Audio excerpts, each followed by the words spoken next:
Ya, bismillahirrahmanirrahim. Assalamualaikum warahmatullahi wabarakatuh. Teman-teman media yang saya hormati, selamat sore, salam sejahtera untuk kita semua. Ya, karena nunggu ya jadi mungkin ada beberapa hal yang ingin saya sampaikan.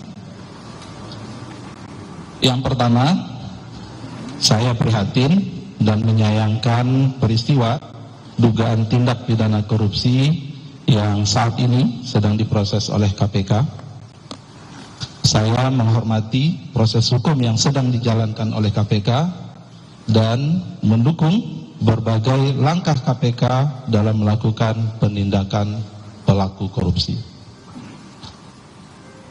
Bagi saya dan keluarga besar Kementerian Ketenagakerjaan, ini adalah pukulan yang berat, terlebih sejak saya dilantik menjadi Menteri Ketenagakerjaan atau dalam 10 bulan terakhir, saya sedang melakukan banyak pembenahan dan penataan, khususnya terkait dengan integritas, profesionalisme, dan perbaikan layanan. Sejalan dengan arahan Presiden bahwa tidak ada toleransi atas perilaku koruptif, maka saya sudah meminta pejabat beserta jajaran di Kemenaker untuk menandatangani fakta integritas dan siap dicopot apabila melakukan tindakan korupsi. Khusus untuk sertifikasi K3, kami sudah melaksanakan fakta integritas bahkan dengan perusahaan jasa K3 atau PJK3 dengan total hampir 1.000 perusahaan jasa K3 di Indonesia. Dan ini baru selesai sebenarnya, dan untuk membuat komitmen supaya tidak ada praktik suap, pemerasan, dan atau gratifikasi. Kami juga meminta masyarakat untuk aktif melaporkan apabila masih ada praktek tersebut. Selain fakta integritas, saya juga telah merotasi pegawai yang sudah lebih 4 tahun pada posisinya, melakukan perbaikan proses layanan sehingga lebih transparan dan akuntabel, serta merevisi berbagai regulasi terkait pelayanan K3.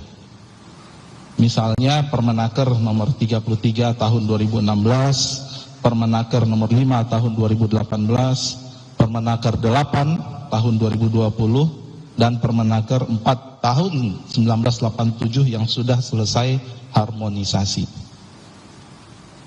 Peristiwa ini harus dijadikan pembelajaran bersama, dan saya berharap ke depan tidak ada lagi insan di Kementerian Ketenagakerjaan yang terlibat praktik korupsi atau penyimpangan dalam bentuk apapun.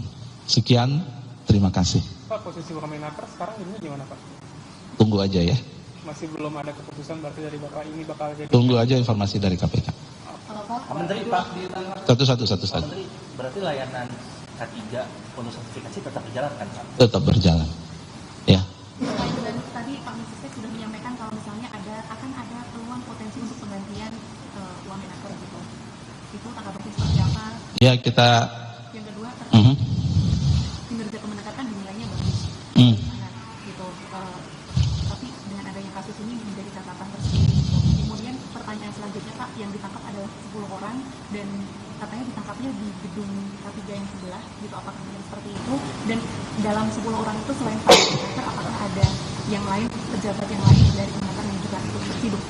Ya, terkait dengan proses tadi malam, detailnya siapa, kami cenderung kita tunggu dulu ya, tunggu nanti. Saya yakin KPK akan menyampaikan press conference-nya, ya, sehingga kita dari situ nanti kita lihat, ya.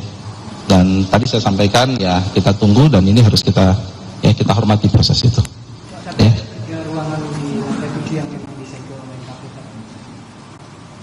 Ya, kita lihat aja nanti ya. Artinya berarti masih ada proses penggalian informasi dan seterusnya, barang bukti, tentu sekali lagi kita hormati ya. Jadi sekali lagi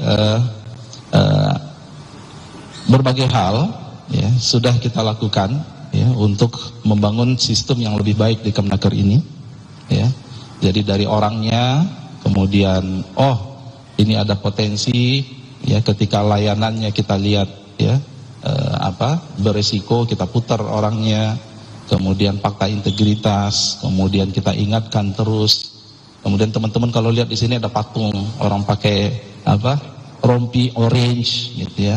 Saya selalu mengingatkan ya, proses layanan kita perbaiki, apalagi K3 ini saya sangat concern. Angka kecelakaan kita masih memprihatinkan, kita perlu percepatan dalam pelayanan K3 dan seterusnya ya. Jadi makanya kami prihatin dan kita menyayangkan sekali sebenarnya. Di Ditjen K3 bakal ada perombakan dalam waktu dekat nggak, Pak?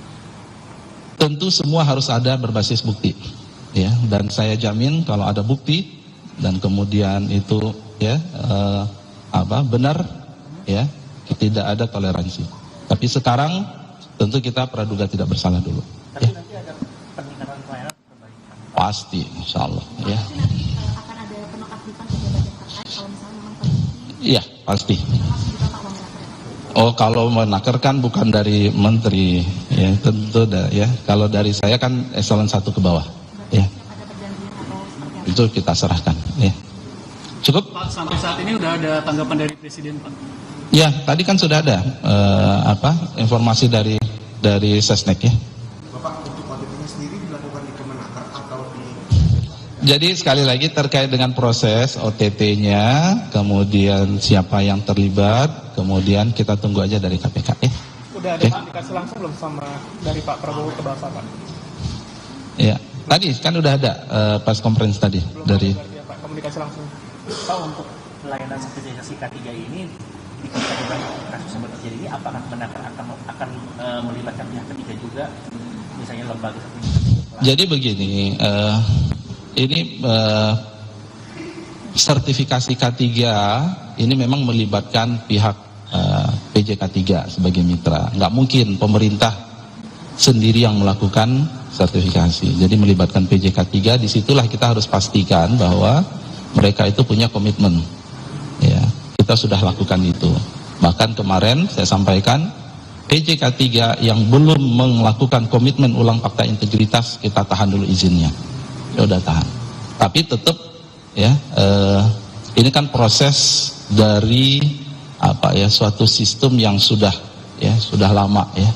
Jadi memang perbaikan itu butuh upaya-upaya yang kemudian harus lebih intens lagi, dan inilah yang terus menjadi PR kami ke depan. Ya.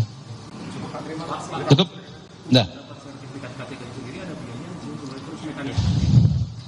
Dah, nantilah detail nanti Pak Dirjen aja jawab ya. Pak kan disebut ada sekitar 10 orang yang terseret ya Pak. Itu dari Kemenaker semua atau gimana Pak? Belum tahu, saya belum tahu. Nanti tunggu aja dari KPK ya.